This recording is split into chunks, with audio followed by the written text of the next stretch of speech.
ہم وہی کہیں گے جو ہمارا دین ہم کو بتاتا ہے۔ عمل کرو گے تو تمہارا بھلا ہو، کوئی عمل نہ کرے تو نقصان ہمارا نہیں۔ حسن یوسف پہ کٹے مصر میں انگشت زنا، سر کٹاتے ہیں تیرے نام پر مردان عرب۔ بسم اللہ الرحمن الرحیم۔ اللہ کے نام سے شروع جو بہت مہربان رحمت والا۔ صلی اللہ علی النبی الامی و آلہ صلی اللہ علیہ وسلم، صلاۃ و سلام علیک یا رسول اللہ۔ سیرت مصطفیٰ صلی اللہ تعالی علیہ وسلم۔ مصنف شیخ الحدیث علامہ عبد المصطفیٰ اعظمی رضی اللہ تعالی عنہ۔ 12واں باب، ہجرت کا 7واں سال۔ غزوہ ذات القرد سے حضرت ام المؤمنین میمونہ رضی اللہ تعالی عنہا کے نکاح تک۔ صفحہ 305 سے 323 تک، اور سوالات کے جوابات۔ ہر مضمون کو اردو اور انگلش میں ڈسکرپشن میں ضرور پڑھے۔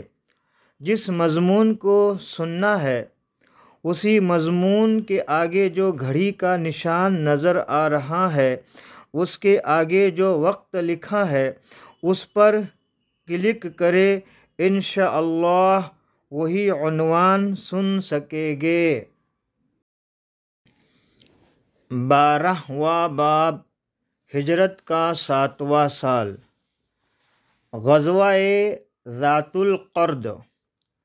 مدینہ منورہ کے قریب ذات القرد ایک چراگاہ کا نام ہے، جہاں آقا کون و مکان صلی اللہ تعالی علیہ وسلم کی اونٹنیاں چرتی تھے۔ عبد الرحمن بن عینیہ فزاری نے، جو قبیلہ غطفان سے تعلق رکھتا تھا، اپنے چند آدمیوں کے ساتھ ناگہاں اس چراگاہ پر چھاپا مارا، اور یہ لوگ 20 اونٹنیوں کو پکڑ کر لے بھاگے۔ مشہور تیر انداز صحابی حضرت سلمہ بن اکوع رضی اللہ تعالی عنہ کو سب سے پہلے اس کی خبر معلوم ہوئی۔ انہوں نے اس خطرہ کا اعلان کرنے کے لیے بلند آواز سے یہ نعرہ مارا کہ یا صباح! پھر اکیلے ہی ان ڈاکوؤں کے تعاقب میں دوڑ پڑے، اور ان ڈاکوؤں کو تیر مار مار کر تمام اونٹنیوں کو بھی چھین لیا، اور ڈاکو بھاگتے ہوئے جو 30 چادریں پھینکتے گئے تھے ان چادروں پر بھی قبضہ کر لیا۔ اس کے بعد آقا کون و مکان صلی اللہ تعالی علیہ وسلم لشکر لے کر پہنچے۔ حضرت سلمہ بن اکوع رضی اللہ تعالی عنہ نے عرض کیا کہ یا رسول اللہ صلی اللہ تعالی علیہ وسلم، میں نے ان چھاپا ماروں کو ابھی تک پانی نہیں پینے دیا ہے، یہ سب پیاسے ہیں، ان لوگوں کے تعاقب میں لشکر بھیج دیجئے تو یہ سب گرفتار ہو جائیں گے۔ نبی کونین صلی اللہ تعالی علیہ وسلم نے ارشاد فرمایا کہ تم اپنی اونٹنیوں کے مالک ہو چکے ہو، اب ان لوگوں کے ساتھ نرمی کا برتاؤ کرو۔ پھر آقا کون و مکان صلی اللہ تعالی علیہ وسلم نے حضرت سلمہ بن اکوع رضی اللہ تعالی عنہ کو اپنے اونٹ پر اپنے پیچھے بٹھا لیا اور مدینہ منورہ واپس تشریف لائے۔ حضرت امام بخاری کا بیان ہے کہ حضرت امام بخاری رحمۃ اللہ تعالی علیہ کا بیان ہے کہ یہ غزوہ جنگ خیبر کے لیے روانہ ہونے سے 3 دن قبل یعنی پہلے ہوا۔ حوالہ بخاری، غزوہ ذات القرد، جلد 2، صفحہ 603 و مسلم جلد 2 صفحہ 113۔ جنگ خیبر۔ خیبر مدینہ منورہ سے 8 منزل کی دوری پر ایک شہر ہے۔ ایک انگریز سیاح نے لکھا ہے کہ خیبر مدینہ منورہ سے 320 کلومیٹر دور ہے۔ یہ بڑا زرخیز علاقہ تھا اور یہاں عمدہ کھجوریں بکثرت پیدا ہوتی تھے۔ عرب میں یہودیوں کا سب سے بڑا مرکز یہی خیبر تھا۔ یہاں کے یہودی عرب میں سب سے زیادہ مالدار اور جنگجو تھے اور ان کو اپنی مالی اور جنگی طاقتوں پر بڑا ناز اور گھمنڈ بھی تھا۔ یہ لوگ اسلام اور بانی اسلام صلی اللہ تعالی علیہ وسلم کے بدترین دشمن تھے۔ یہاں یہودیوں نے بہت سے مضبوط قلعے بنا رکھے تھے، جن میں سے بعض کے آثار اب تک موجود ہے۔ ان میں سے 8 قلعے بہت مشہور ہیں، جن کے نام یہ ہے: نمبر 1 قتیبہ، نمبر 2 ناعم، نمبر 3 شق، نمبر 4 قموس، نمبر 5 نطوراہ، نمبر 6 صعب، نمبر 7 سطیح، نمبر 8 سلالم۔ در حقیقت یہ 8 قلعے 8 محلوں کے مثل تھے اور انہی 8 قلعوں کا مجموعہ خیبر کہلاتا تھا۔ حوالہ مدارج النبوہ جلد 2 صفحہ 234۔ غزوہ خیبر کب ہوا؟ تمام مورخین کا اس بات پر اتفاق ہے کہ جنگ خیبر محرم کے مہینے میں ہوئی، لیکن اس میں اختلاف ہے کہ سن ہجری 6 تھا یا 7۔ غالباً اس اختلاف کی وجہ یہ ہے کہ بعض لوگ سن ہجری کی ابتدا محرم سے کرتے ہیں، اس لیے ان کے نزدیک محرم میں سن ہجری 7 شروع ہو گیا، اور بعض لوگ سن ہجری کی ابتدا ربیع الاول سے کرتے ہیں، کیونکہ آقائے کون و مکان صلی اللہ تعالی علیہ وسلم نے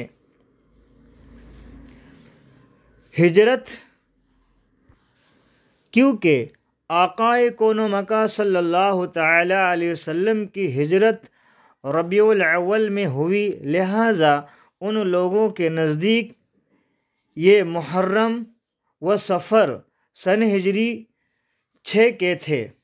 واللہ اعلم۔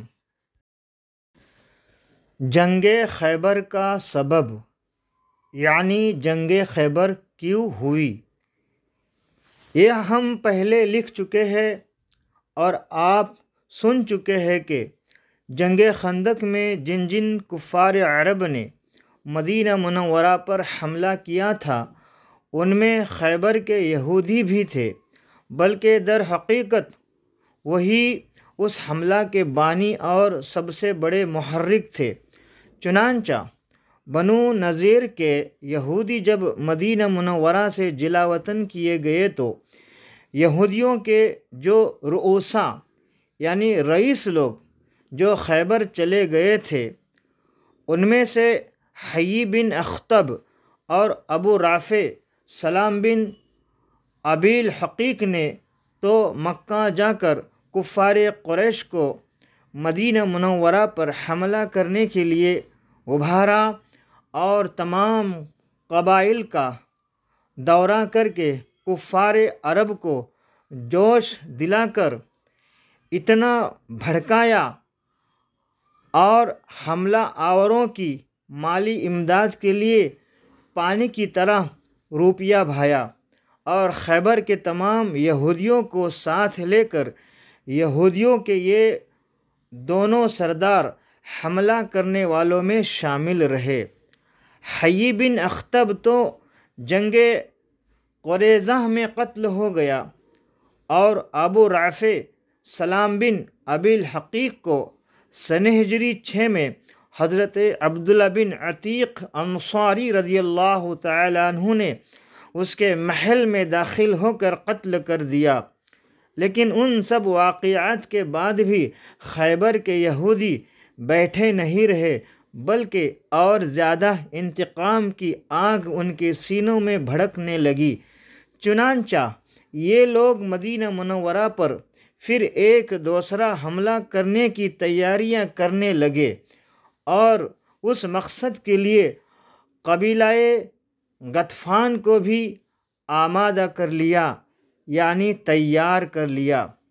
قبیلہ غطفان عرب کا ایک بہت ہی طاقتور اور جنگجو قبیلہ تھا، اور اس کی آبادی خیبر سے بالکل ہی متصل تھی، اور خیبر کے یہودی خود بھی عرب کے سب سے بڑے سرمایہ دار ہونے کے ساتھ بہت ہی جنگ باز اور تلوار کے دھنی تھے۔ ان دونوں کے گٹھ جوڑ سے ایک بڑی طاقتور فوج تیار ہو گئی، اور ان لوگوں نے مدینہ منورہ پر حملہ کر کے مسلمانوں کو تہس نہس کر دینے کا پلان بنا لیا۔ مسلمان خیبر چلے۔ جب آقائے کون و مکان صلی اللہ تعالی علیہ وسلم کو خبر ملی کہ خیبر کے یہودی قبیلہ غطفان کو ساتھ لے کر مدینہ منورہ پر حملہ کرنے والے ہیں، تو ان کی اس چڑھائی کو روکنے کے لیے 1600 صحابہ کرام رضی اللہ تعالی عنہم کا لشکر ساتھ لے کر نبی کونین صلی اللہ تعالی علیہ وسلم خیبر روانہ ہوئے۔ مدینہ منورہ پر حضرت سبع بن عرفتہ رضی اللہ تعالی عنہ کو افسر مقرر فرمایا، اور 3 جھنڈے تیار کرائے۔ ایک جھنڈا حضرت حباب بن منذر رضی اللہ تعالی عنہ کو دیا، اور ایک جھنڈے کا علم بردار حضرت سعد بن عبادہ رضی اللہ تعالی عنہ کو بنایا، اور خاص علم یعنی جھنڈا یہ نبوی صلی اللہ تعالی علیہ وسلم حضرت علی شیر خدا رضی اللہ تعالی عنہ کے دست مبارک میں عنایت فرمایا، یعنی مولائے کائنات کے ہاتھ میں دیا، اور ازواج مطہرات میں سے حضرت بی بی ام المؤمنین ام سلمہ رضی اللہ تعالی عنہ کو ساتھ لیا۔ نبی کونین صلی اللہ تعالی علیہ وسلم رات کے وقت حدود خیبر میں، یعنی خیبر کی حد میں، اپنی فوج ظفر موج کے ساتھ پہنچ گئے، اور نماز فجر کے بعد شہر میں داخل ہوئے، تو خیبر کے یہودی اپنے اپنے ہنسیہ اور ٹوکری لے کر کھیتوں اور باغوں میں کام کاج کے لیے قلعہ سے نکلے۔ جب انہوں نے آقائے کون و مکان صلی اللہ تعالی علیہ وسلم کو دیکھا تو شور مچانے لگے، اور چلا چلا کر کہنے لگے کہ خدا کی قسم، لشکر کے ساتھ محمد صلی اللہ تعالی علیہ وسلم ہے۔ اس وقت نبی کونین صلی اللہ تعالی علیہ وسلم نے فرمایا کہ خیبر برباد ہو گیا۔ بلا شبہ ہم جب کسی قوم کے میدان میں اتر پڑتے ہیں تو کفار کی صبح بری ہو جاتی ہے۔ حوالہ بخاری جلد 2 صفحہ 603۔ حضرت ابو موسیٰ اشعری رضی اللہ تعالیٰ عنہ کہتے ہیں کہ جب آقائے کون و مکان صلی اللہ تعالیٰ علیہ وسلم خیبر کی طرف متوجہ ہوئے تو صحابہ کرام رضی اللہ تعالی عنہم بہت ہی بلند آوازوں سے نعرہ تکبیر لگانے لگے، تو نبی کونین صلی اللہ تعالی علیہ وسلم نے فرمایا کہ اپنے اوپر نرمی برتو، تم لوگ کسی بہرے اور غائب کو نہیں پکار رہے ہو، بلکہ اس اللہ کو پکار رہے ہو جو سننے والا اور قریب ہے۔ حضرت ابو موسیٰ اشعری رضی اللہ تعالیٰ عنہ کہتے ہیں کہ میں آقا کون و مکان صلی اللہ تعالیٰ علیہ وسلم کی سواری کے پیچھے لا حول ولا قوت الا باللہ کا وظیفہ پڑھ رہا تھا، جب نبی کونین صلی اللہ تعالیٰ علیہ وسلم نے سنا تو مجھ کو پکارا اور فرمایا کہ کیا میں تم کو ایک ایسا کلمہ نہ بتا دوں جو جنت کے خزانوں میں سے ایک خزانہ ہے؟ میں نے عرض کیا کہ کیوں نہیں یا رسول اللہ صلی اللہ تعالیٰ علیہ وسلم، میرے ماں باپ آپ پر قربان، یا رسول اللہ ضرور وہ کلمہ مجھے بتائیے کہ وہ کلمہ کیا ہے۔ تو آقا کون و مکان صلی اللہ تعالیٰ علیہ وسلم نے فرمایا وہ کلمہ یہ ہے لا حول ولا قوت الا باللہ۔ حوالہ بخاری جلد 2 صفحہ 605۔ یہودیوں کی تیاری۔ یہودیوں نے اپنی عورتوں اور بچوں کو ایک محفوظ قلعہ میں پہنچا دیا اور راشن کا ذخیرہ قلعہ نعم میں جمع کر دیا اور فوجوں کو نطح اور قموس کے قلعوں میں اکٹھا کیا۔ ان میں سب سے زیادہ مضبوط اور محفوظ قلعہ قموس تھا اور مرحب یہودی جو عرب کے پہلوانوں میں 1000 سواروں کے برابر مانا جاتا تھا اسی قلعہ کا رئیس تھا۔ سلام بن مشکم یہودی گو بیمار تھا مگر وہ بھی قلعہ نطح میں فوجیں لے کر ڈٹا ہوا تھا۔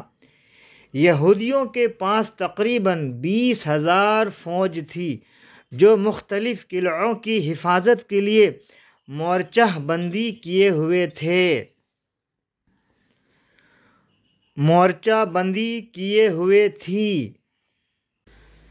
محمود بن مسلمہ شہید ہو گئے۔ سب سے پہلے قلعہ نعم پر مارکہ آرائی اور جم کر لڑائی ہوئی۔ حضرت محمود بن مسلمہ رضی اللہ تعالیٰ عنہ نے بڑی بہادری اور جان نثاری کے ساتھ جنگ کی مگر سخت گرمی اور لو کے تھپیڑوں کی وجہ سے ان پر پیاس کا غلبہ ہو گیا۔ وہ قلعہ نعم کی دیوار کے نیچے سو گئے۔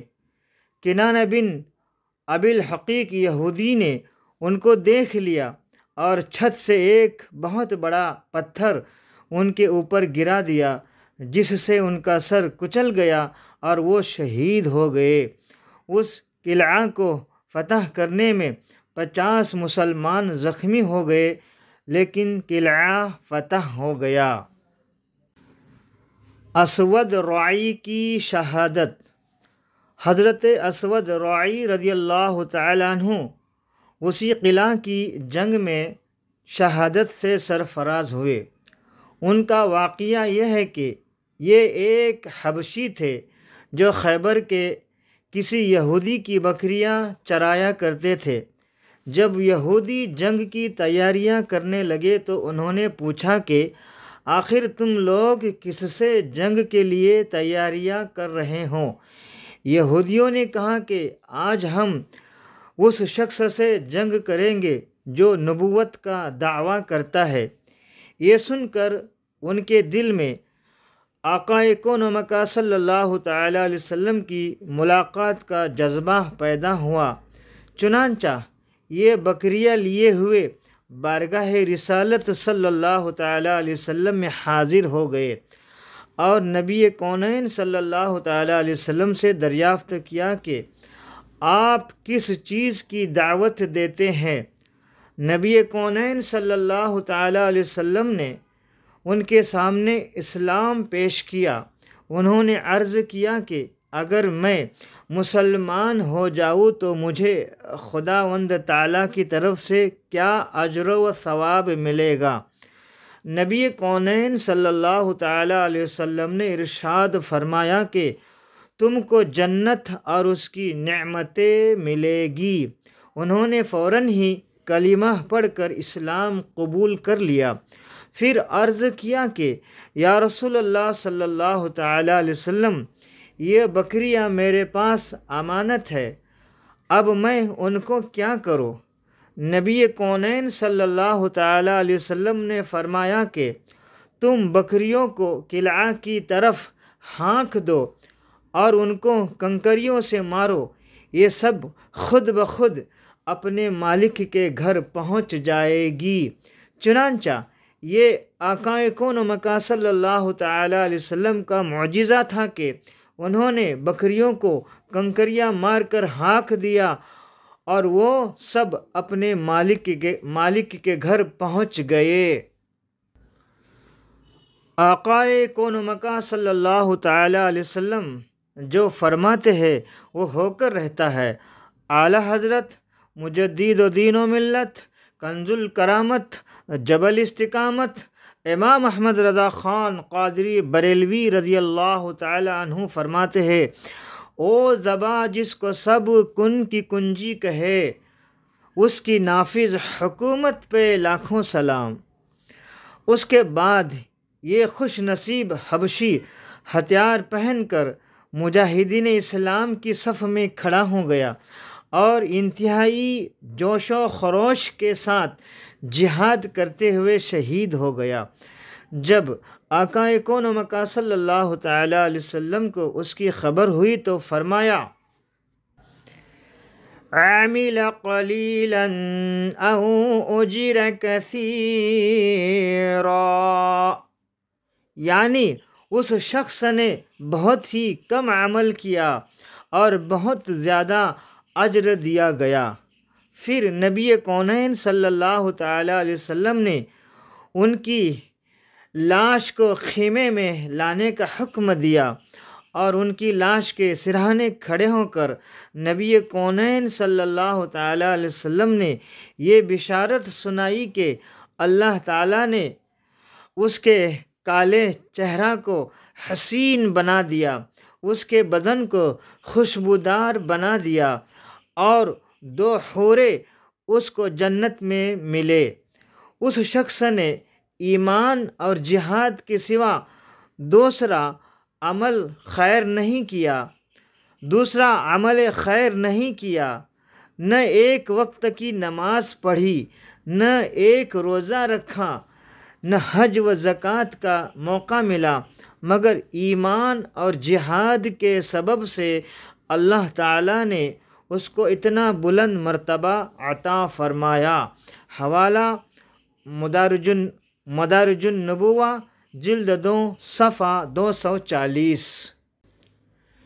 اسلامی لشکر کا ہیڈ کوارٹر نبی کونین صلی اللہ تعالیٰ علیہ وسلم کو پہلے ہی سے علم تھا کہ قبیلہ غطفان والے ضرور ہی خیبر والوں کی مدد کو آئے گے، اس لیے نبی کونین صلی اللہ تعالیٰ علیہ وسلم نے خیبر اور غطفان کے درمیان مقام رجی میں اپنی فوجوں کا ہیڈ کوارٹر بنایا اور خیموں اور بار برداری کے سامانوں اور عورتوں کو بھی یہی رکھا تھا اور یہی سے نکل کر یہودیوں کے قلعوں پر حملہ کرتے تھے۔ حوالہ مدارج النبوہ جلد 2 صفحہ 239۔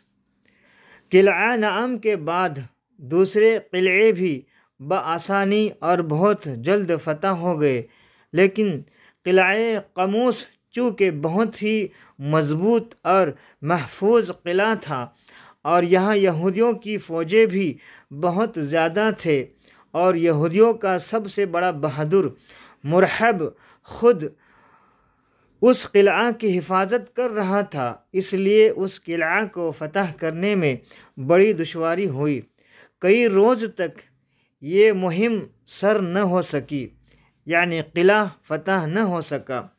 نبی کونین صلی اللہ تعالیٰ علیہ وسلم نے اس قلعہ پر پہلے دن حضرت ابوبکر صدیق رضی اللہ تعالیٰ عنہ کی کمان میں، یعنی ان کی سپہ سالاری میں اسلامی فوج کو چڑھائی کے لیے بھیجا اور انہوں نے بہت ہی شجاعت اور جان بازی کے ساتھ حملہ فرمایا، مگر یہودیوں نے قلعہ کی فصیل پر سے اس زوری کی تیر اندازی اور سنگ باری کی کہ مسلمان قلعہ کے فاٹک تک نہ پہنچ سکے اور رات ہو گئی۔ دوسرے دن حضرت عمر رضی اللہ تعالیٰ عنہ نے زبردست حملہ کیا اور مسلمان بڑی گرم جوشی کے ساتھ بڑھ بڑھ کر دن بھر قلعہ پر حملہ کرتے رہے، مگر قلعہ فتح نہ ہو سکا۔ اور کیوں کر فتح ہوتا؟ فاتح خیبر ہونا تو علی حیدر کرار رضی اللہ تعالیٰ عنہ کے مقدر میں لکھا تھا۔ چنانچہ آقا کون مکہ صلی اللہ تعالیٰ علیہ وسلم نے ارشاد فرمایا کہ لَأُعْطِيَنَّ الرَّایَةَ غَدًا رَجُلًا يَفْتَحُ اللَّهُ عَلَى يَدَيْهِ يُحِبُّ اللَّهُ وَرَسُولُهُ وَيُحِبُّهُ اللَّهُ وَرَسُولُهُ قال فبات الناس يدوكون ليلتهم أيهم يعطاها۔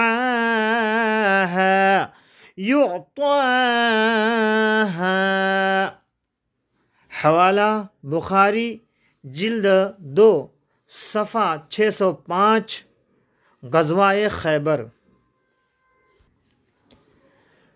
کل میں اس آدمی کو جھنڈا دوں گا، کل میں اس آدمی کو جھنڈا دوں گا جس کے ہاتھ پر اللہ تعالیٰ فتح دے گا۔ وہ اللہ و رسول کا محب بھی ہے اور محبوب بھی۔ راوی نے کہا کہ لوگوں نے یہ رات بڑے اضطراب میں گزاری کہ دیکھیے کل کس کو جھنڈا دیا جاتا ہے۔ صبح ہوئی تو صحابہ کرام رضی اللہ تعالی عنہم خدمت اقدس میں بڑے اشتیاق کے ساتھ یہ تمنا لے کر حاضر ہوئے کہ یہ اعزاز و شرف ہمیں مل جائے، اس لیے کہ جس کو جھنڈا ملے گا اس کے لیے 3 بشارتیں ہیں۔ نمبر 1، وہ اللہ و رسول کا محب ہے۔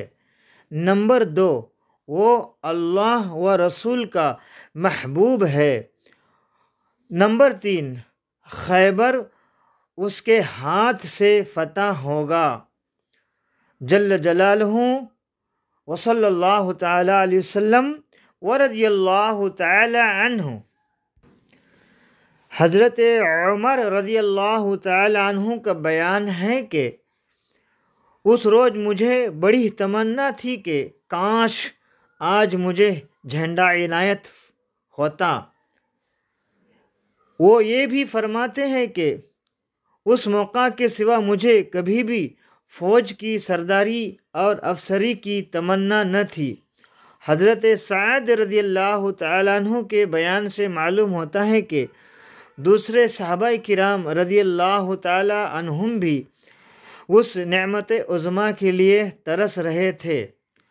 حوالہ مسلم شریف جلد 2 صفحہ 278 و 279، باب من فضائل علی۔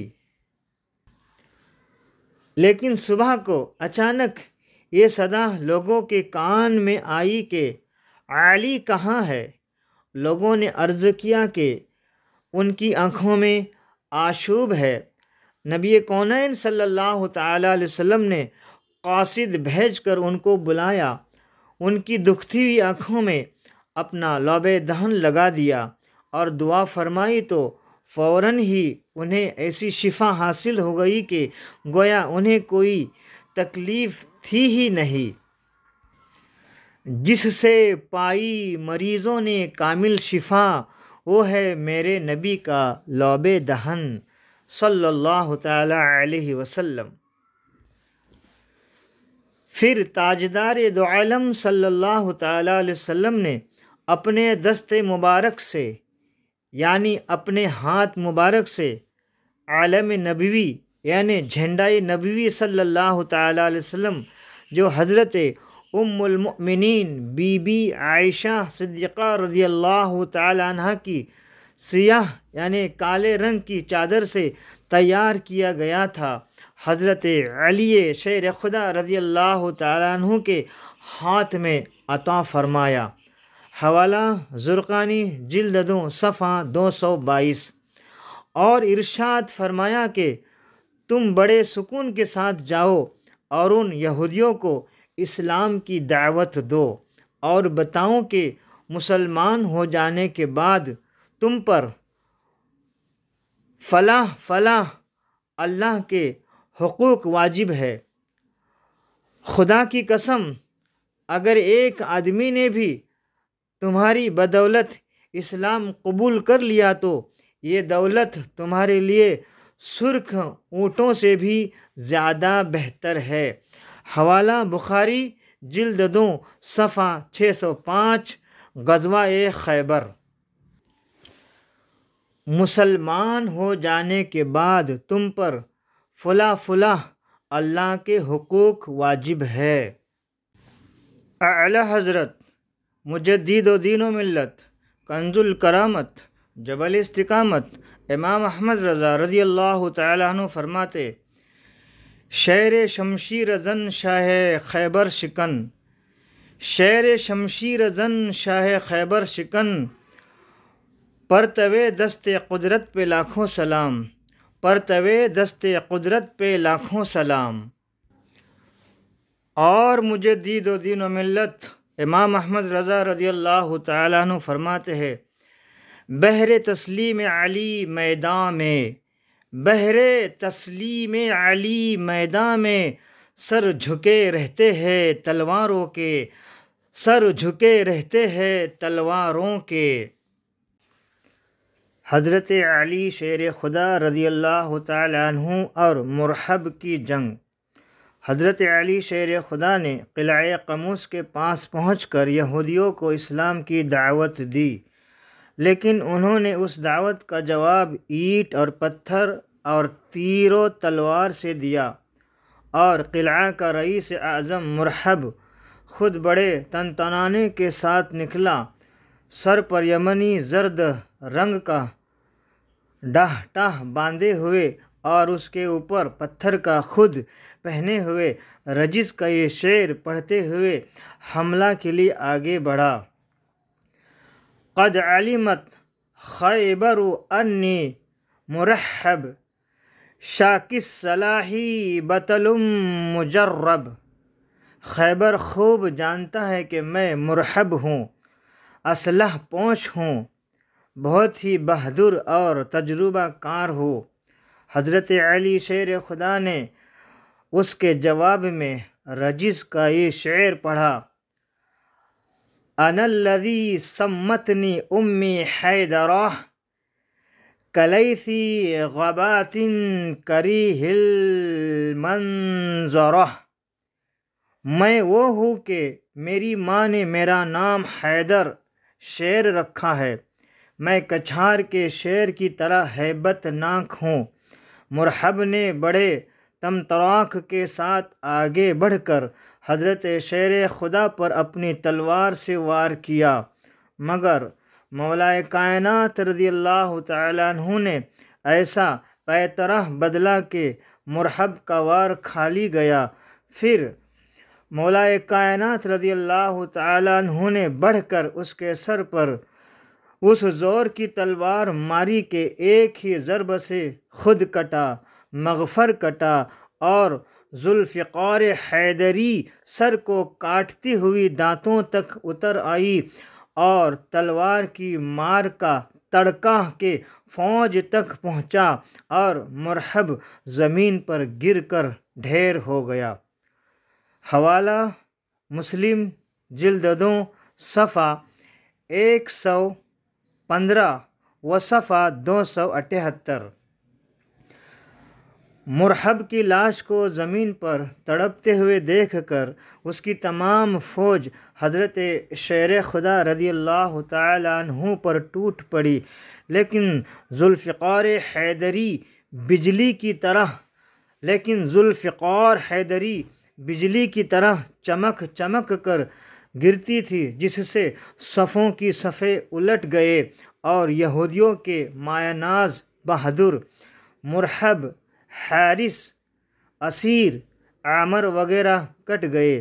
اسی گھمسان کی جنگ میں حضرت علی شیر خدا رضی اللہ تعالیٰ عنہ کی ڈھال کٹ کر گر پڑی تو مولا کائنات شیر خدا رضی اللہ تعالیٰ عنہ نے آگے بڑھ کر قلعہ قموس کا پھاٹک یعنی در خیبر اکھاڑ دیا اور کواڑ کو یعنی در خیبر کو ڈھال بنا کر اس پر دشمنوں کی تلواریں روکتے رہے۔ یہ کواڑ اتنا بڑا اور وزنی تھا کہ بعد کو 40 آدمی اس کو نہ اٹھا سکے۔ زرقانی جلد 2 صفحہ 230۔ مولائے کائنات شیر خدا علی مرتضیٰ رضی اللہ تعالی عنہ اور تمام اہل بیت اطہار رضی اللہ تعالی عنہم کا مرتبہ اور ان کی شان کیا ہے، اس کو صرف اعلی حضرت عظیم البرکت رضی اللہ تعالی عنہ اور آپ کے 2 شہزادگان رضی اللہ تعالی عنہما، آپ کے پوتے ابراہیم رضا جیلانی میاں رضی اللہ تعالیٰ عنہ اور آپ کے پرپوتے 15ویں صدی کے مجدد اعظم حضور تاج الشریعہ علیہ رحمت رضوان ہی جانتے ہیں، اور جو دنیا بھر کے وہ بریلوی سنی مسلمان جو مسلک اعلیٰ حضرت پر مضبوطی سے قائم ہے وہ جانتے ہیں۔ شیعہ نما سنی کیا جانے کہ مولائے کائنات رضی اللہ تعالی عنہ کا مرتبہ کیا ہے، یہ مولائی جہنمی فرقہ کیا جانے مولائے کائنات علی مرتضیٰ شیر خدا رضی اللہ تعالی عنہ کا مرتبہ کیا ہے۔ یہ تم جیسے فتین لوگوں کا کام نہیں ہے، اور اعلیٰ حضرت کے گستاخ، ان کے شہزادوں کے، خصوصاً حضور مفتی اعظم علیہ رحمت رضوان کے گستاخ، ابراہیم رضا رضی اللہ تعالی عنہ کے گستاخ، ان کو کافر لکھنے والی کہنے والی اینڈ کمپنی اور حضور تاج الشریعہ کے گستاخوں کو معلوم نہیں ہے کہ مولا کائنات کا مرتبہ کیا ہے، اور وہ جان بھی نہیں سکتے ہیں، کیونکہ اہل بیت اطہار کی محبت اور ان کا وقار، ان کی عزت، ان کی عظمت کتنی بلند و بالا ہے، یہ صرف اور صرف خاندان اعلیٰ حضرت کو معلوم ہے، اور جو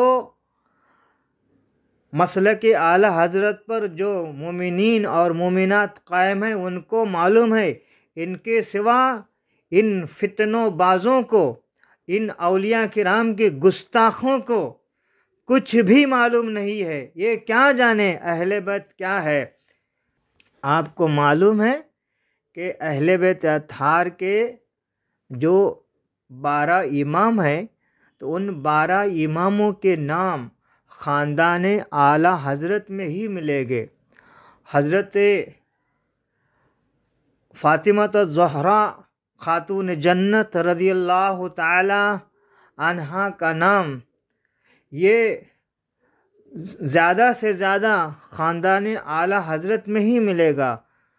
خود حضور تاج الشریعہ علیہ رحمت رضوان کی 5 بیٹیاں، ان تمام 5 بیٹیوں کے جو نام رکھے ان کے آگے فاطمہ فاطمہ لگایا ہے۔ قائد ملت، قاضی القضات فی الہند، غازی اہل سنت، مفتی محمد اسجد رضا، مدذلہ العالی کی 4 بیٹیاں، ان کے جو نام ہیں ان ناموں کے آگے، چاروں بیٹیوں کے ناموں کے آگے فاطمہ لگایا ہے۔ یہ ڈپلیکیٹ سید، شیعہ نما سید، یہ کیا جانے فاطمہ کا مرتبہ کیا ہے رضی اللہ تعالی عنہ، یہ کیا جانے اہل بیت اطہار کا رضی اللہ تعالی عنہم کا مرتبہ کیا ہے۔ یہ جاننا صرف اور صرف خاندان اعلیٰ حضرت کا ہے، جس کے بارے میں ہمارے آقا مولا صلی اللہ تعالی علیہ وسلم نے فرمایا کہ یہ خاندان قیامت تک دین کو مستحکم اور مضبوط رکھے گا۔ آقا دو جہاں صلی اللہ تعالی علیہ وسلم نے فرمایا کہ میں 2 چیزیں تمہارے اندر چھوڑ کر جا رہا ہوں، ایک میری اہل بیت اور دوسری کتاب اللہ یعنی قرآن مجید۔ تو یہ قرآن مجید کو جو مضبوطی سے تھامبا ہے وہ خاندان اعلیٰ حضرت ہے، اور اہل بیت کا جو مضبوطی کے ساتھ دامن پکڑا ہے وہ خاندان اعلیٰ حضرت والے ہیں اور ان کے ماننے والے ہیں۔ اس کے بعد پھر جو شیعہ نما جو سنی ہے، ڈپلیکیٹ یعنی نام کے جو سید ہے، اور یہ مولائی فرقہ والے ہیں، یہ شیعہ، یہ رافضی اور جو مسلکی اعلیٰ حضرت کے باغی ہے، انہوں نے نہ تو قرآن مقدس کو مضبوطی سے پکڑا ہے، نہ اہل بیت کا دامن انہوں نے تھامبا ہے، اور نہ ان کے پاس کوئی علم دین ہے، بلکہ تقریر دیکھو ان کی تقریریں دیکھو، شریعت کے مطابق ان کا ایک بیان بھی نہیں ہے، بس صرف کرسی پر بیٹھ کر ڈانس کریں گے اور بس لوگوں کا ٹائم پاس کریں گے، لوگوں کو ہنسائیں گے اور نذرانہ لے کر چلے جائیں گے۔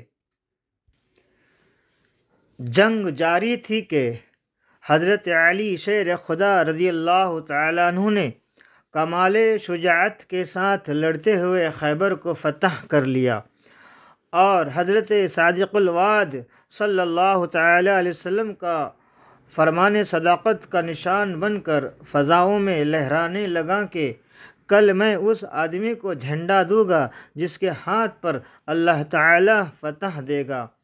وہ اللہ و رسول جل جلالہ و صلی اللہ تعالی علیہ وسلم کا محب بھی ہے، اور اللہ و رسول جل جلالہ و صلی اللہ تعالی علیہ وسلم کا محبوب بھی۔ بے شک حضرت مولا کائنات رضی اللہ تعالیٰ عنہ اللہ و رسول جل جلالہ و صلی اللہ تعالی علیہ وسلم کے محب بھی ہے اور محبوب بھی ہے، اور بلا شبہ اللہ تعالیٰ نے علی شیر خدا رضی اللہ تعالیٰ عنہ کے ہاتھ سے خیبر کی فتح عطا فرمائی، اور قیامت تک کے لیے اللہ تعالیٰ نے علی شیر خدا رضی اللہ تعالیٰ عنہ کو فاتح خیبر کے معزز لقب سے سرفراز فرما دیا، اور یہ وہ فتح عظیم ہے جس نے پورے جزیرۃ العرب میں یہودیوں کی جنگی طاقت کا جنازہ نکال دیا، یعنی یہودی کی طاقت کو ہمیشہ کے لیے ہے توڑ دیا۔ فتح خیبر سے قبل اسلام یہودی اور مشرکین کے گٹھ جوڑ سے نزاع کی حالت میں تھا، لیکن خیبر فتح ہو جانے کے بعد اسلام اس خوفناک نزاع سے نکل گیا اور آگے اسلامی فتوحات کے دروازے کھل گئے۔ چنانچہ اس کے بعد ہی مکہ معظمہ بھی فتح ہو گیا۔ اس لیے یہ ایک مسلمہ حقیقت ہے کہ فاتح خیبر کی ذات سے تمام اسلامی فتوحات کا سلسلہ وابستہ ہے۔ بہرحال خیبر کا قلعہ قموس 20 دن کے محاصرہ اور زبردست معرکہ آرائی کے بعد فتح ہو گیا۔ ان معرکوں میں 93 یہودی قتل ہوئے اور 15 مسلمان جامع شہادت سے سرفراز ہوئے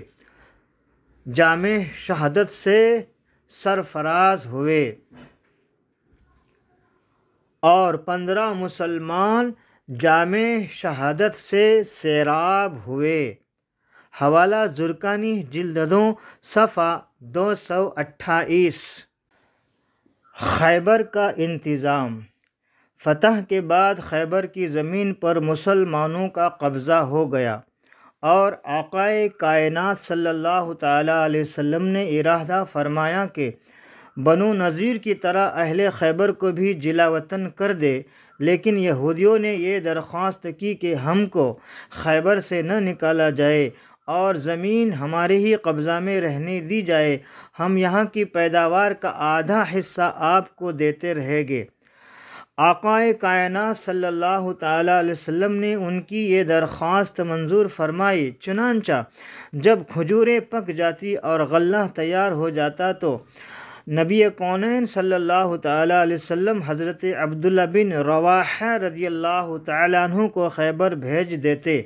وہ کھجوروں اور اناجوں کو 2 برابر حصوں میں تقسیم کر دیتے اور یہودیوں سے فرماتے کہ اس میں سے جو حصہ تم کو پسند ہو لے لو۔ یہودی اس عدل پر حیران ہو کر کہتے تھے کہ زمین و آسمان ایسے ہی عدل سے قائم ہے۔ حوالہ فتح البلدان بلازری صفحہ 27۔ فتح خیبر۔ حضرت عبداللہ بن عمر رضی اللہ تعالیٰ عنہ کا بیان ہے کہ خیبر فتح ہو جانے کے بعد یہودیوں سے آقائے کائنات صلی اللہ تعالیٰ علیہ وسلم نے اس طور پر صلح فرمائی کہ یہودی اپنا سونا چاندی ہتھیار سب مسلمانوں کے سپرد کر دے اور جانوروں پر جو کچھ لدا ہوا ہے وہ یہودی اپنے پاس ہی رکھیں، مگر شرط یہ ہے کہ یہودی کوئی چیز مسلمانوں سے نہ چھپائے۔ مگر اس شرط کو قبول کر لینے کے باوجود بھی حیی بن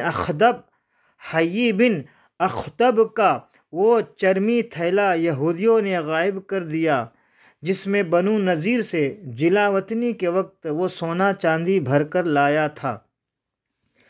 جب یہودیوں سے پوچھ گچھ کی گئی تو وہ جھوٹ بولے اور کہا کہ وہ ساری رقم لڑائیوں میں خرچ ہو گئی، لیکن اللہ تعالیٰ نے بذریعہ وحی اپنے رسول صلی اللہ تعالیٰ علیہ وسلم کو بتا دیا کہ وہ تھیلا کہاں ہے، اور کوئی غیب کیا تم سے نہا ہو بھلا، جب نہ خدا ہی چھپا تم پہ کروڑوں درود۔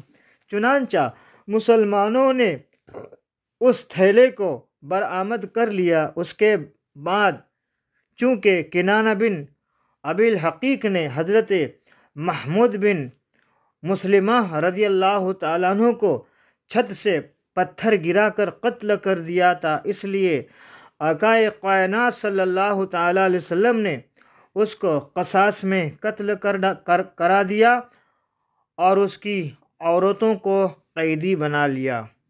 حوالہ مدارج النبوہ جلد 2 صفحہ 245 و ابو داود جلد 2 صفحہ 424۔ باب ما جاء فی ارض خیبر۔ حضرت صفیہ یا صفیہ رضی اللہ تعالی عنہا کا نکاح۔ قیدیوں میں حضرت بی بی صفیہ رضی اللہ تعالی عنہما بھی تھے۔ یہ بنو نذیر کے رئیس اعظم حیی بن اخطب کی بیٹی تھی اور ان کا شوہر کنانہ بن ابی الحقیق بھی بنو نذیر کا رئیس اعظم تھا۔ جب سب قیدی جمع کیے گئے تو حضرت دحیہ قلبی رضی اللہ تعالیٰ عنہ نے آقائے کائنات صلی اللہ تعالیٰ علیہ وسلم سے عرض کیا کہ یا رسول اللہ صلی اللہ تعالیٰ علیہ وسلم، ان میں سے ایک لونڈی مجھ کو عنایت فرمائیے۔ آقائے کائنات صلی اللہ تعالیٰ علیہ وسلم نے ان کو اختیار دے دیا کہ خود جا کر کوئی لونڈی لے لو۔ انہوں نے حضرت صفیہ رضی اللہ تعالی عنہا کو لے لیا۔ بعض صحابہ رضی اللہ تعالی عنہم نے اس پر گزارش کی کہ یا رسول اللہ صلی اللہ تعالی علیہ وسلم، اعطیت دحیۃ صفیۃ بنت حوحی سیدۃ قریظۃ والنذیر لا تصلح الا لک۔ ابو داود جلد 2 صفحہ 420، باب ما جاء فی السہم الصف۔ یا رسول اللہ صلی اللہ تعالی علیہ وسلم، آپ نے صفیہ کو دحیہ رضی اللہ تعالیٰ عنہ کے حوالہ کر دیا۔ وہ قریظہ اور بنو نذیر کی رئیسہ ہے، وہ آپ کے سوا کسی اور کے لائق نہیں۔ یہ سن کر آقائے کائنات صلی اللہ تعالیٰ علیہ وسلم نے حضرت دحیہ کلبی رضی اللہ تعالیٰ عنہ اور حضرت صفیہ رضی اللہ تعالیٰ عنہ کو بلایا اور حضرت دحیہ رضی اللہ تعالیٰ عنہ سے فرمایا کہ تم اس کے سوا کوئی دوسری لونڈی لے لو۔ اس کے بعد حضرت صفیہ رضی اللہ تعالیٰ عنہ کو آزاد کر کے آقائے کون و مکان صلی اللہ تعالیٰ علیہ وسلم نے ان سے نکاح فرما لیا، اور 3 دن تک منزل صحابہ میں ان کو اپنے خیمہ میں سرفراز فرمایا، اور صحابہ کرام رضی اللہ تعالیٰ عنہم کو دعوت ولیمہ میں کھجور، گھی، پنیر کا مالیدہ کھلایا۔ پنیر کا مالیدہ دودھ سے تیار کیا جاتا ہے۔ حوالہ بخاری جلد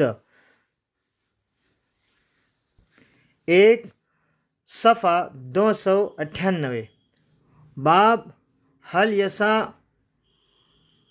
فر بالجاریہ یا بالجاریہ، و بخاری جلد 2 صفحہ 761، باب اتخاذ سراری، و مسلم جلد 1 صفحہ 458، باب فضل اعتاق امتہ یا امتہ۔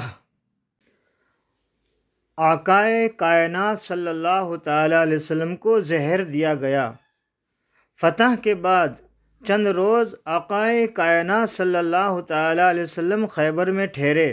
یہودیوں کو مکمل امن و امان عطا فرمایا اور قسم قسم کی نوازشوں سے نوازا، مگر اس بدباطن قوم کی فطرت میں اس قدر خباثت بھری ہوئی تھی کہ سلام بن مشکم یا مشکم یہودی کی بیوی زینب نے نبی کونین صلی اللہ تعالیٰ علیہ وسلم کی دعوت کی اور گوشت میں زہر ملا دیا۔ خدا کے حکم سے گوشت کی بوٹی نے نبی کونین صلی اللہ تعالیٰ علیہ وسلم کو زہر کی خبر دی، اور آقا کون مکان صلی اللہ تعالیٰ علیہ وسلم نے ایک ہی لقمہ کھا کر ہاتھ کھینچ لیا، لیکن ایک صحابی حضرت بشر بن برا رضی اللہ تعالیٰ عنہ نے شکم سیر کھا لیا، یعنی پیٹ بھر کر کھا لیا، اور زہر کے اثر سے ان کی شہادت ہو گئی۔ اور آقا کون مکان صلی اللہ تعالیٰ علیہ وسلم کو بھی اس زہریلے لقمہ سے عمر بھر تالوں میں تکلیف رہی۔ آقا کون مکان صلی اللہ تعالیٰ علیہ وسلم نے جب یہودیوں سے اس کے بارے میں پوچھا تو ان ظالموں نے اپنے جرم کا اقرار کر لیا اور کہا کہ ہم نے اس نیت سے آپ کو زہر کھلایا کہ اگر آپ سچے نبی ہوں گے تو آپ پر اس زہر کا کوئی اثر نہیں ہوگا، اس زہر کا کوئی اثر نہیں ہوگا، ورنہ ہم کو آپ سے نجات مل جائے گی۔ آقا کون مکان صلی اللہ تعالیٰ علیہ وسلم نے اپنی ذات کے لیے تو کبھی کسی سے انتقام لیا ہی نہیں، اس لیے نبی کونین صلی اللہ تعالیٰ علیہ وسلم نے زینب سے کچھ بھی نہیں فرمایا، مگر جب حضرت بشر بن براء رضی اللہ تعالیٰ عنہ کی اسی زہر سے وفات ہو گئی تو ان کے قصاص میں زینب قتل کی گئی۔ حوالہ بخاری شریف جلد 2 صفحہ 242 و مدارج النبوہ جلد 2 صفحہ 251۔ یہ زہر دینے کا واقعہ جب وہابی، نجدی، تبلیغی، چکڑیالوی، قادیانی، دیوبندی، تبلیغی، غیر مقلدین یعنی ہمیشہ جہنم میں رہنے والی قوم جب سنے گی تو آقا کون مکہ صلی اللہ تعالیٰ علیہ وسلم کے علم غیب پر نکتہ چینی کرے گی اور کہے گے کہ اگر نبی کو علم غیب ہوتا تو وہ زہریلا کھانا خود کیوں کھاتے اور صحابی کو بھی کھانے کے لیے کیوں دیتے؟ اے نجدیوں، اے جہنمیوں، ہمیشہ جہنم میں جلنے والوں، نبی کے گستاخوں اور ایسے گستاخوں سے یہ سنی رشتہ کرتے ہیں، ایسے گستاخوں کو یہ نام کے سنی سلام کرتے ہیں، ان کے دعوت میں جاتے ہیں، شرم کرو، اپنے آپ کو سنی کہتے ہو اور ان غداروں کے پاس جا کر بیٹھتے ہوں، ان کو سلام کرتے ہوں، ان سے رشتہ ناطہ کرتے ہوں، ان کی دعوت میں جاتے ہو۔ ان جہنمیوں سے اگر کوئی دور ہے اور دور رہے گا، کوئی رشتہ نہیں کرے گا، وہ بریلوی سنی ہے، بریلوی سنی نام کے سنیوں سے کام نہیں چلتا ہے، کام کے بریلوی سنیوں سے کام چلتا ہے۔ تو جو ہمارے نبی کے کمالات کے، علم غیب کے منکر ہے، ان سے ہمیشہ دور رہو۔ اے وہابیو سن لو کہ آقا کون مکہ صلی اللہ تعالیٰ علیہ وسلم کو معلوم تھا کہ اس کھانے میں زہر ملا دیا ہے، لیکن یہ تقدیر حقیقی تھی کہ حضرت بشر براء رضی اللہ تعالی عنہ کی شہادت یہ زہریلا کھانا کھانے سے ہی ہونے والی تھی، اس لیے سرکار نے ان کو بتایا نہیں۔ اور آقا کون مکہ صلی اللہ تعالیٰ علیہ وسلم کو بھی شہادت کا مرتبہ ملنے والا تھا، اس لیے آقا کون مکہ صلی اللہ تعالیٰ علیہ وسلم کے تقدیر حقیقی میں جتنے کمالات ہیں اس میں یہ بھی کمالات تھی کہ اے میرے محبوب، شہادت کا مرتبہ بہت بلند و بالا ہے، وہ کم مرتبے والوں کو ملتا ہے اور آپ کو کیوں نہیں ملے گا؟ تو سرکار کو بھی شہادت کا مرتبہ ملنا تھا، اس لیے سرکار کی تقدیر حقیقی میں تھا، اس لیے وہ زہریلا کھانا آقا دو جہاں صلی اللہ تعالیٰ علیہ وسلم نے بھی ایک لقمہ تناول فرمایا۔ اور جب میرے آقا صلی اللہ تعالیٰ علیہ وسلم کا وصال مبارک ہوا تو وہ زہر اس وقت پلٹ آیا اور میرے آقا صلی اللہ تعالیٰ علیہ وسلم کا وصال مبارک جو ہو گیا وہ بھی شہادت کے درجے میں ہو گیا۔ سرکار بھائی سب جانتے ہیں، اور کوئی غیب کیا تم سے نہا ہو بھلا، جب نہ خدا ہی چھپا تم پہ کروڑوں درود، تم پہ کروڑوں درود صلی اللہ تعالی علیہ وسلم۔ حضرت جعفر رضی اللہ تعالی عنہ حبشہ سے آ گئے۔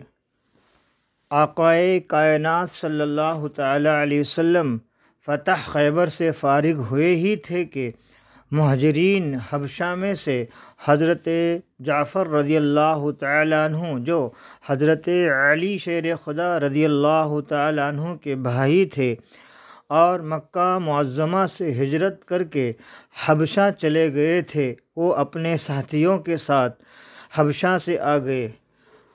آقائے کون و مکان صلی اللہ تعالیٰ علیہ وسلم نے فرت محبت سے ان کی پیشانی چوم لی اور ارشاد فرمایا کہ میں کچھ کہہ نہیں سکتا کہ مجھے خیبر کی فتح سے زیادہ خوشی ہوئی ہے یا جعفر رضی اللہ تعالیٰ عنہ کے آنے سے۔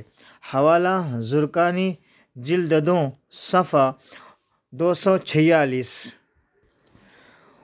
ان لوگوں کو آقائے کون و مکان صلی اللہ تعالیٰ علیہ وسلم نے صاحب الہجرتین، 2 ہجرتوں والے کا لقب عطا فرمایا، کیونکہ یہ لوگ مکہ معظمہ سے حبشہ ہجرت کر گئے، پھر حبشہ سے ہجرت کر کے مدینہ منورہ آئے، اور باوجود کہ یہ لوگ خیبر میں شامل نہ ہو سکے مگر ان لوگوں کو نبی کونین صلی اللہ تعالیٰ علیہ وسلم نے مال غنیمت میں سے مجاہدین کے برابر حصہ دیا۔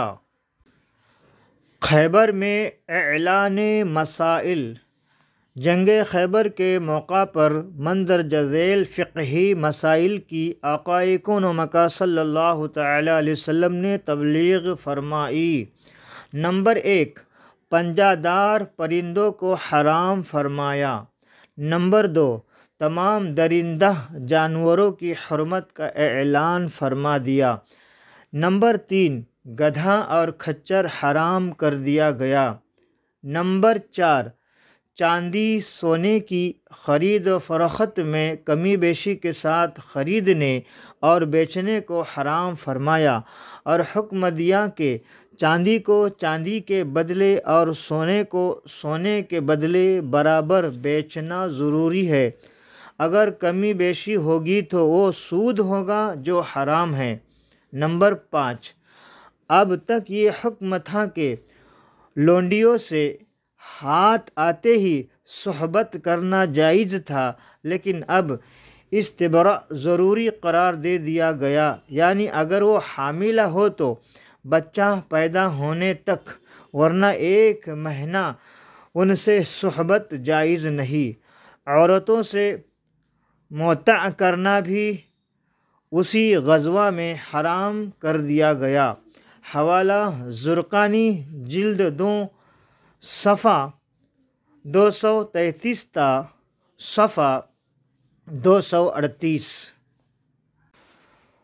وادی القرا کی جنگ یا وادی القرا کی جنگ۔ خیبر کی لڑائی سے فارغ ہو کر آقائے کائنات صلی اللہ تعالیٰ علیہ وسلم وادی القرا تشریف لے گئے، جو مقام تیمہ اور فدق کے درمیان ایک وادی کا نام ہے۔ یہاں یہودیوں کی چند بستیاں آباد تھے۔ نبی کونین صلی اللہ تعالیٰ علیہ وسلم جنگ کے ارادے سے یہاں نہیں آئے تھے، مگر یہاں کے یہودی چونکہ جنگ کے لیے تیار تھے، اس لیے انہوں نے نبی کونین صلی اللہ تعالیٰ علیہ وسلم پر تیر برسانا شروع کر دیا۔ چنانچہ آقائے کون و مکان صلی اللہ تعالیٰ علیہ وسلم کے ایک غلام جن کا نام حضرت مدعم رضی اللہ تعالیٰ عنہ تھا، یہ اونٹ سے کجاوا اتار رہے تھے کہ ان کو ایک تیر لگا اور وہ شہید ہو گئے۔ نبی کونین صلی اللہ تعالیٰ علیہ وسلم نے ان یہودیوں کو اسلام کی دعوت دی، جس کا جواب ان بدبختوں نے تیر و تلوار سے دیا اور باقاعدہ صف بندی کر کے مسلمانوں سے جنگ کرنے کے لیے تیار ہو گئے۔ مجبوراً مسلمانوں نے بھی جنگ شروع کر دی۔ 4 دن تک نبی اکرم صلی اللہ تعالیٰ علیہ وسلم ان یہودیوں کا محاصرہ کیے ہوئے ان کو اسلام کی دعوت دیتے رہے، مگر یہ لوگ برابر لڑتے ہی رہے۔ آخر 10 یہودی قتل ہو گئے اور مسلمانوں کو فتح مبین حاصل ہو گئی۔ اس کے بعد اہل خیبر کی شرطوں پر ان لوگوں نے بھی صلح کر لی کہ مقامی پیداوار کا آدھا حصہ مدینہ منورہ بھیجتے رہیں گے۔ جب خیبر اور وادی القریٰ کے یہودیوں کا حال معلوم ہو گیا تو تیمہ کے یہودیوں نے بھی جزیہ دے کر یعنی ٹیکس دے کر آقا کون و مکہ صلی اللہ تعالیٰ علیہ وسلم سے صلح کر لی۔ وادی القریٰ میں آقا کون و مکہ صلی اللہ تعالیٰ علیہ وسلم 4 دن مقیم رہے۔ حوالہ مدارج النبوہ جلد 2 صفحہ 262 و زرقانی جلد 2 صفحہ 248۔ فدق کی صلح۔ جب فدق کے یہودیوں کو خیبر اور وادی القریٰ کے معاملہ کی اطلاع ملی تو ان لوگوں نے کوئی جنگ نہیں کی، بلکہ دربار نبوت میں قاصد بھیج کر یہ درخواست کی کہ خیبر اور وادی القریٰ والوں سے جن شرطوں پر آپ نے صلح کی ہے اسی طرح کے معاملہ پر ہم سے بھی صلح کر لی جائے۔ رسول اللہ صلی اللہ تعالیٰ علیہ وسلم نے ان کی یہ درخواست منظور فرما لی اور ان سے صلح ہو گئی، لیکن یہاں چونکہ کوئی فوج نہیں بھیجی گئی اس لیے اس بستی میں مجاہدین کو کوئی حصہ نہیں ملا، بلکہ یہ خاص آقا کون و مکہ صلی اللہ تعالیٰ علیہ وسلم کی ملکیت قرار پائی اور خیبر و وادی القریٰ کی زمینیں تمام مجاہدین کی ملکیت ٹھہرے۔ حوالہ زرقانی جلد 2 صفحہ 248۔ عمرۃ القضاء۔ چونکہ حدیبیہ کے صلح نامے میں ایک دفعہ یہ بھی تھی، ایک شرط یہ بھی تھی کہ آئندہ سال آقا کون و مکہ صلی اللہ تعالیٰ علیہ وسلم مکہ مکرمہ آ کر عمرہ ادا کریں گے اور 3 دن مکہ میں ٹھہریں گے۔ اس دفعہ اس شرط کے مطابق ماہ ذوالقعدہ سنہ ہجری 7 میں نبی کونین صلی اللہ تعالیٰ علیہ وسلم نے عمرہ ادا کرنے کے لیے مکہ مکرمہ روانہ ہونے کا عزم فرمایا، ارادہ فرمایا اور اعلان کر دیا کہ جو لوگ گزشتہ سال گئے سال حدیبیہ میں شریک تھے وہ سب میرے ساتھ چلے۔ چنانچہ بجز ان لوگوں کے جو جنگ خیبر میں شہید یا وفات پا چکے تھے سب نے یہ سعادت حاصل کی۔ جانے دو عالم صلی اللہ تعالیٰ علیہ وسلم کو چونکہ کفار مکہ پر بھروسہ نہیں تھا کہ وہ اپنے عہد کو وعدہ کو پورا کرے گے، اس لیے نبی کونین صلی اللہ تعالیٰ علیہ وسلم جنگ کی پوری تیاری کے ساتھ روانہ ہوئے۔ بوقت روانگی حضرت ابو رحم غفاری رضی اللہ تعالیٰ عنہ کو نبی کونین صلی اللہ تعالیٰ علیہ وسلم نے مدینہ منورہ پر حاکم بنا دیا اور 2000 مسلمانوں کے ساتھ جن میں 100 گھوڑوں پر سوار تھے نبی کونین صلی اللہ تعالیٰ علیہ وسلم مکہ مکرمہ کے لیے روانہ ہوئے۔ 60 اونٹ قربانی کے لیے ساتھ تھے۔ جب کفار مکہ کو خبر ملی کہ فخر دو عالم صلی اللہ تعالیٰ علیہ وسلم ہتھیاروں اور سامان جنگ کے ساتھ مکہ مکرمہ آ رہے ہیں تو وہ بہت گھبرا گئے اور انہوں نے چند آدمیوں کو صورتحال کی تحقیقات کے لیے مرال زہران تک بھیجا۔ حضرت محمد بن مسلمہ رضی اللہ تعالیٰ عنہ جو ان سواروں کے افسر تھے، قریش کے قاصدوں نے ان سے ملاقات کی۔ انہوں نے اطمینان دلا دیا کہ نبی کونین صلی اللہ تعالیٰ علیہ وسلم صلح نامہ کی شرط کے مطابق بغیر ہتھیار کے مکہ مکرمہ میں داخل ہوگے۔ یہ سن کر کفار قریش مطمئن ہو گئے۔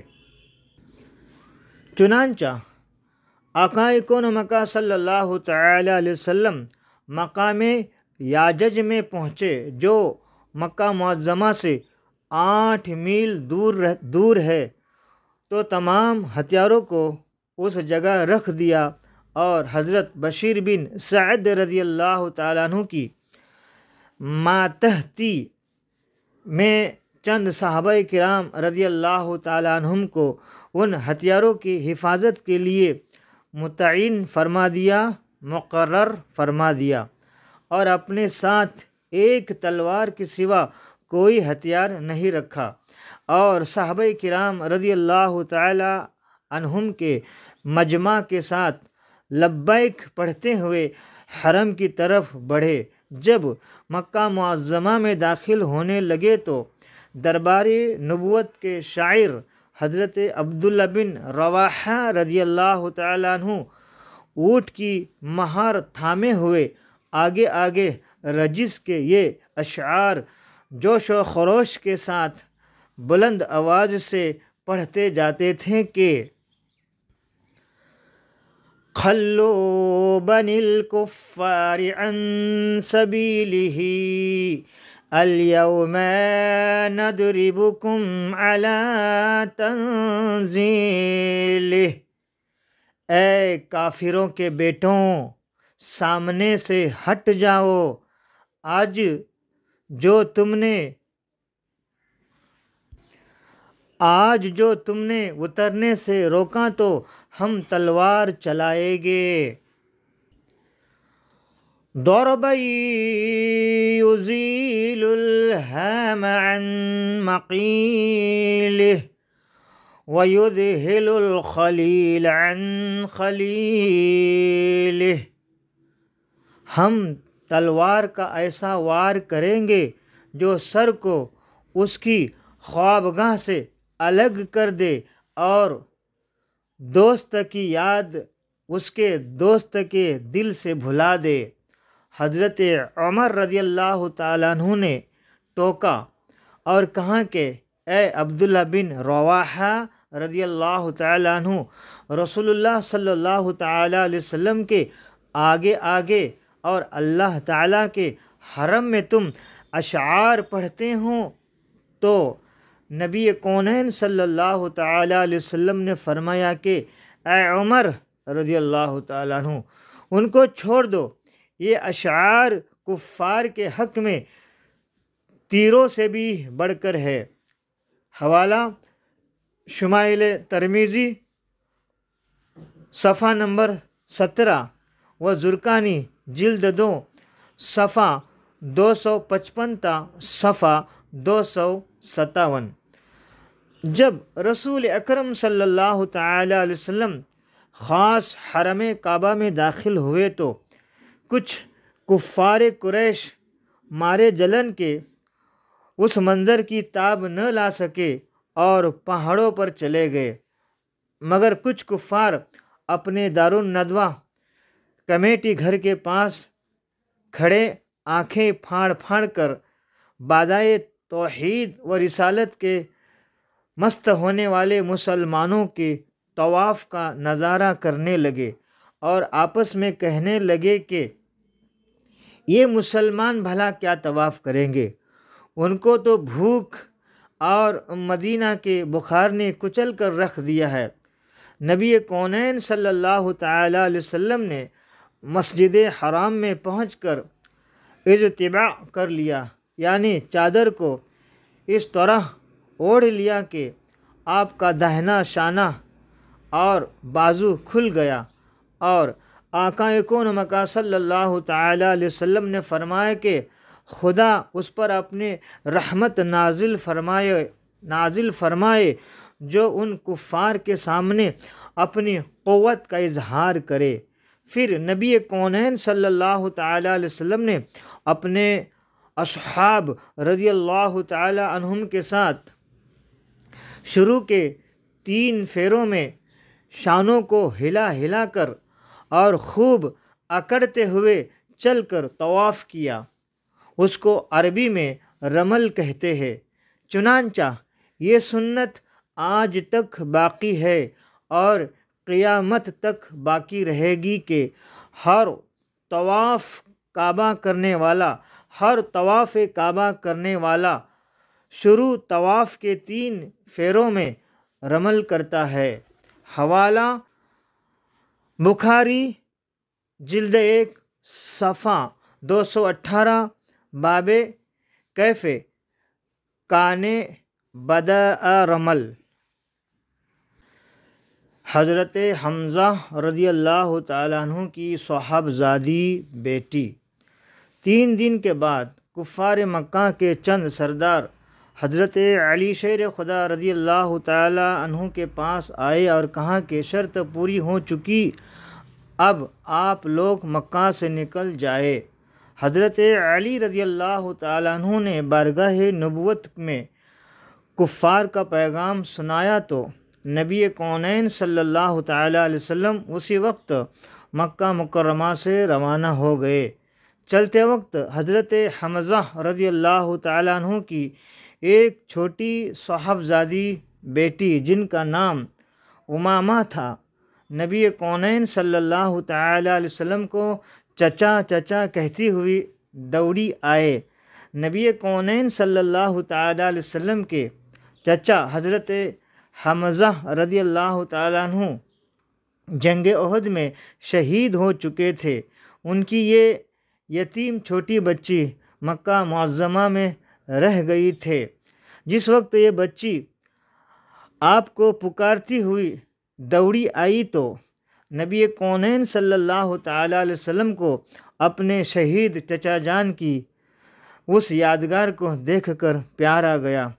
اس بچی نے نبی کونین صلی اللہ تعالیٰ علیہ وسلم کو بھائی جان کہنے کے بجائے چچا جان اس رشتے سے کہا کہ نبی کونین صلی اللہ تعالیٰ علیہ وسلم حضرت حمزہ رضی اللہ تعالیٰ عنہ کے رضاعی بھائی ہے، کیونکہ نبی کونین صلی اللہ تعالیٰ علیہ وسلم نے اور حضرت حمزہ رضی اللہ تعالیٰ عنہ نے حضرت سویبہ رضی اللہ تعالیٰ عنہ کا دودھ پیا تھا۔ حضرت سویبہ رضی اللہ تعالیٰ عنہ کا دودھ پیا تھا۔ جب یہ صاحبزادی قریب آئی، بیٹی قریب آئی تو حضرت علی شیر خدا رضی اللہ تعالیٰ عنہ نے آگے بڑھ کر ان کو اپنی گود میں اٹھا لیا، لیکن اب ان کی پرورش کے لیے 3 دعوے دار کھڑے ہو گئے۔ حضرت علی رضی اللہ تعالیٰ عنہ نے کہا کہ یا رسول اللہ صلی اللہ تعالیٰ علیہ وسلم، یہ میری چچا زاد بہن ہے اور میں نے اس کو سب سے پہلے اپنی گود میں اٹھا لیا ہے، اس لیے مجھ کو اس کی پرورش کا حق ملنا چاہیے۔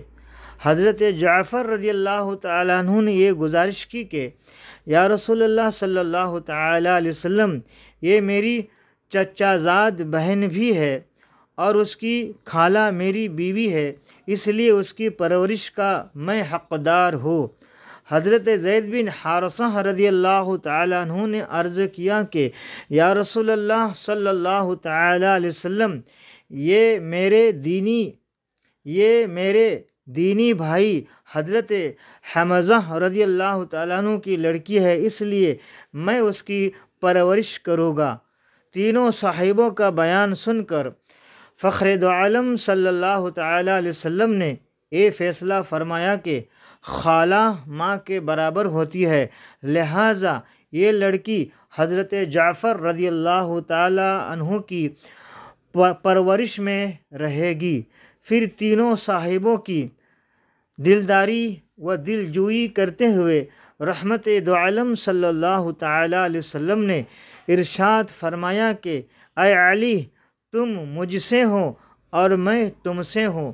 حضرت جعفر رضی اللہ تعالیٰ عنہ سے فرمایا کہ اے جعفر، تم سیرت و صورت میں مجھ سے مشابہت رکھتے ہوں۔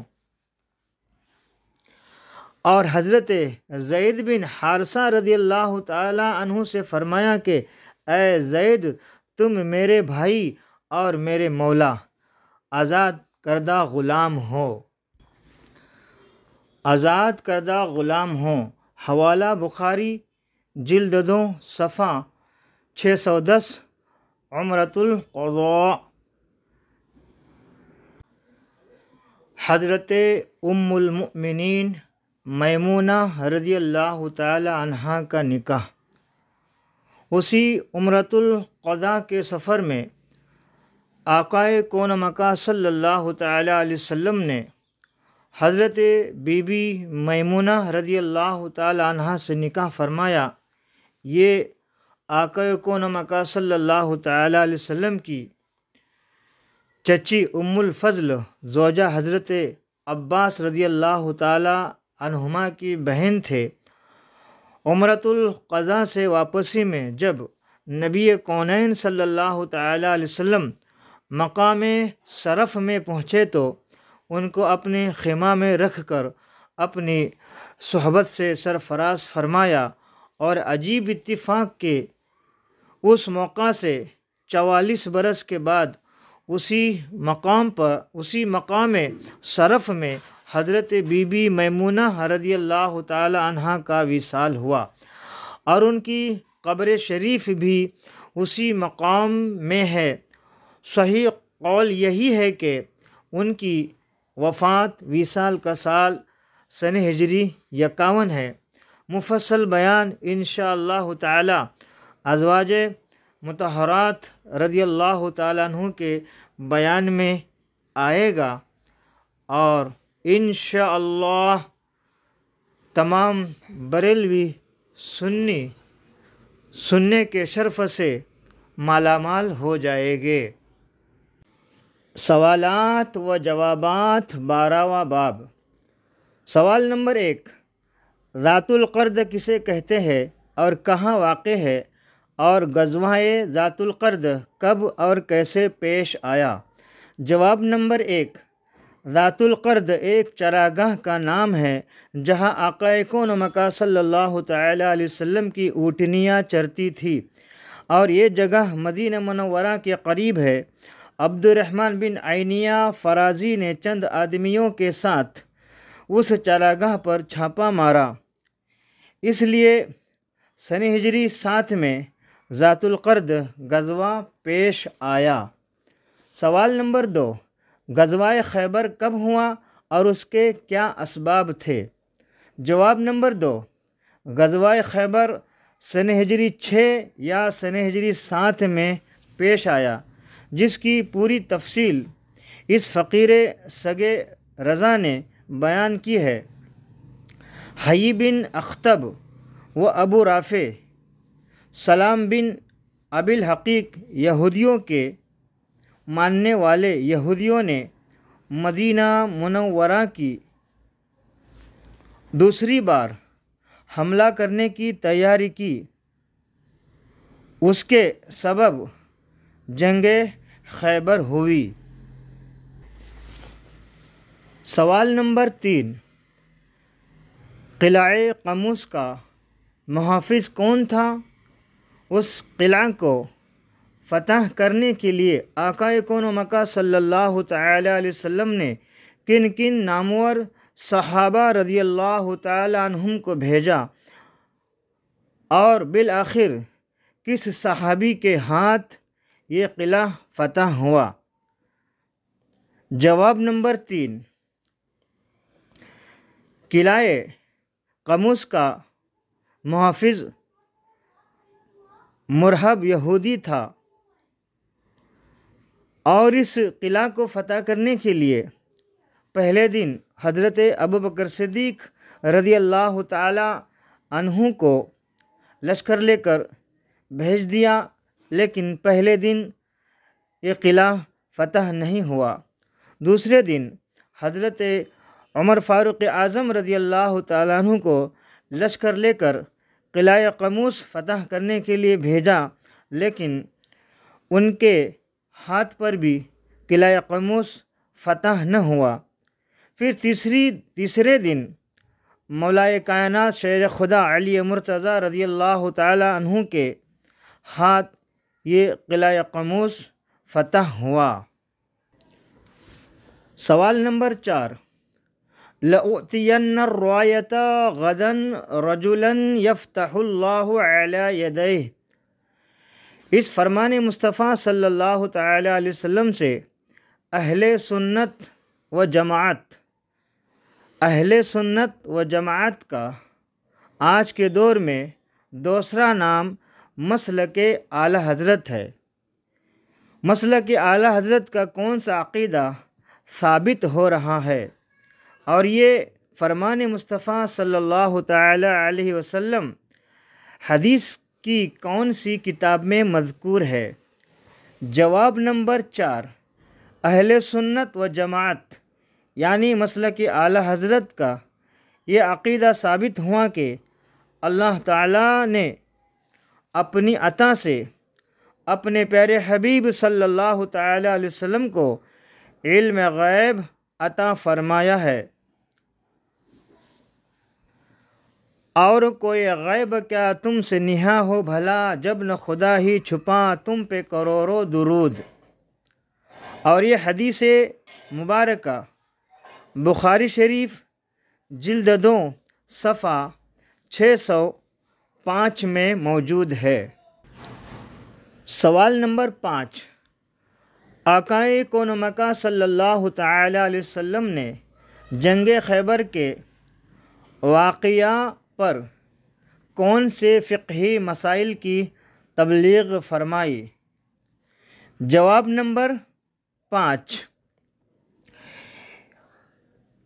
اس کی تفصیل ہم نے بیان کی ہے، آپ وہاں سنیں اور اپنی معلومات میں اضافہ کریں۔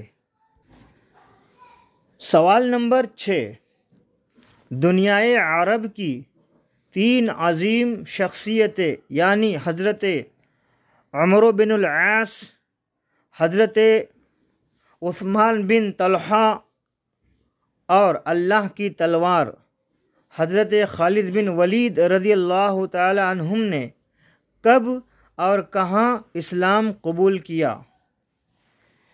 جواب نمبر 6، سن ہجری 8 میں ماہ صفر المظفر فتح مکہ سے پہلے مدینہ شریف میں تشریف لا کر یہ 3 مبارک ہستیاں ایمان و اسلام کی دولت سے مالا مال ہو گئی۔ حضرت عمرو بن العاص، حضرت عثمان بن طلحہ اور اللہ کی تلوار حضرت خالد بن ولید رضی اللہ تعالیٰ عنہ کے ایمان لانے کے واقعات اتنے حیرت انگیز ہے جو ہم بیان کریں تو کئی گھنٹوں پر مشتمل ہوگے۔ 12واں باب ہجرت کے 7ویں سال کے بیان میں یہ بیان کرنا ممکن نہیں، اللہ تعالیٰ توفیق بخشے تو پھر کبھی تفصیلی بیان ان 3 ہستیوں کا ہوگا انشاء اللہ تعالی۔